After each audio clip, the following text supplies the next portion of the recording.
पर चलने का काम करिए, उनके लिखी किताबों को आप पढ़िए, गीता रामायण महाभारत को पढ़िए कि अगर कोई भी भाई अगर चाहता है कि हमें श्राद्ध कर्म करना है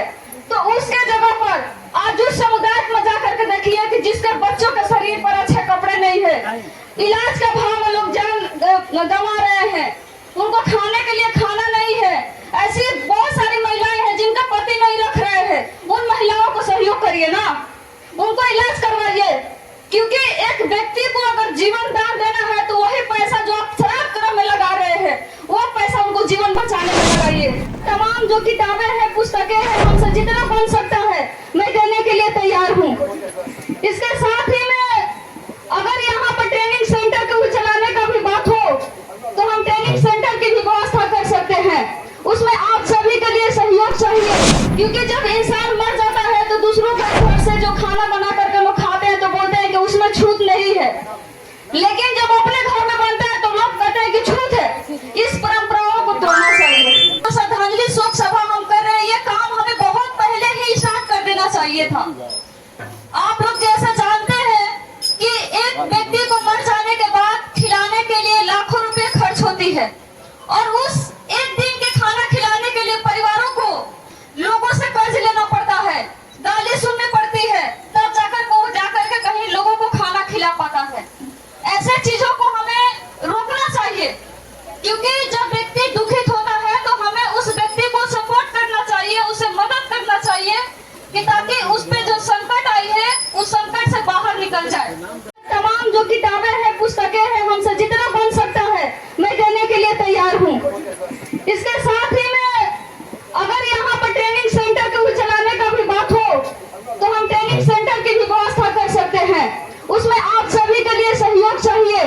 ताकि उस सेंटर को आगे तक हम लोग बढ़ा सके। यहाँ पे जो भी लोग हैं वो आकर के यहाँ पढ़ सके,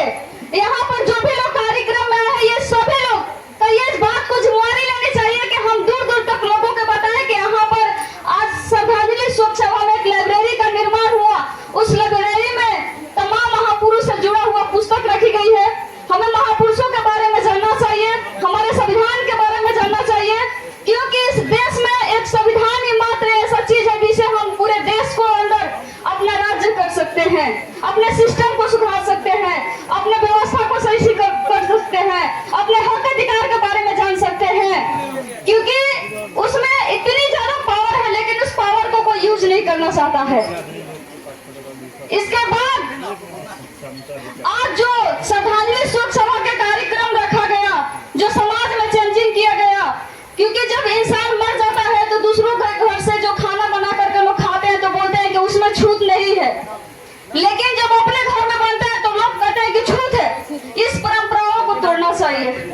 और इस काम को करने के लिए जो सर काम किए हम उनको बहुत बहुत धन्यवाद देते हैं। एक चीज कहना चाहते हैं कि दिल में गांधी जी हो या ना हो, लेकिन दिल में आंधी होनी चाहिए समाज को परिवर्तन करने के लिए, क्योंकि जब तक ये आंधी पैदा नहीं होगा तब तक समाज में परिवर्तन नहीं हो सकता है। इसलिए हमें समाज में परिवर्तन करने की जरूरत है और उसके लिए तमाम लोगों की सहयोग की जरूरत है, उस महिलाओं का भी सहयोग है, क्योंकि सबसे ज्यादा हमारे भारत के अंदर, खास करके मैं बिहार की बात करूं, क्योंकि मैं अभी तक 28 राज्य भ्रमण कर चुकी हूं, मैं ज्यादातर देखती हूँ कि अधिकतम बिहार की महिलाएं पूजा पाठ में घेरी रहती हैं, पूजा के नाम पर लोग हमें सिर्फ ठगने का काम करते हैं। अगर आपको आगे बढ़ना है तो आप महापुरुषों के विचारों पर चलने का काम करिए, उनके लिखी किताबों को आप पढ़िए, गीता रामायण महाभारत को छोड़िए, सिर्फ उसमें आपको लड़वाने का काम किया गया है। भारत के प्रथम शिक्षिका माता सावित्रीबाई फुले ने आज अगर किसी ने भारत में सबसे पहली पढ़ाई किया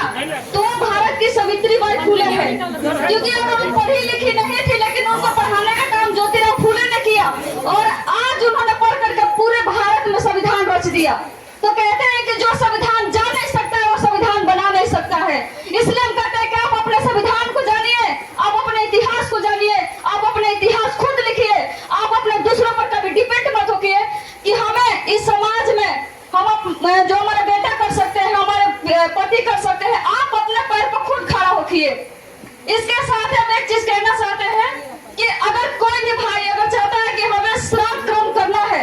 तो उसके जगह पर आज उस समुदाय में जाकर के देखिए कि जिसके बच्चों के शरीर पर अच्छे कपड़े नहीं है, इलाज का भाव में लोग जान गंवा रहे हैं, उनको खाने के लिए खाना नहीं है। ऐसी बहुत सारी महिलाएं हैं जिनका पति नहीं रख रहे हैं, उन महिलाओं को सहयोग करिए ना, उनको इलाज करवाइए। क्योंकि एक व्यक्ति को अगर जीवन दान देना है तो वही पैसा जो आप श्राद्ध कर्म में लगा रहे हैं, वो पैसा उनको जीवन बचाने में लगाइए। उन महिलाओं को सिलाई मशीन देकर उनको रोजगार दीजिए, तब जाकर के सच में इस समाज में परिवर्तन होगा। इसी के साथ अपने बात को समाप्त करती हूँ। सभी को हार्दिक अभिनंदन, स्वागत, वंदन करती हूँ इस सभा में आने के लिए।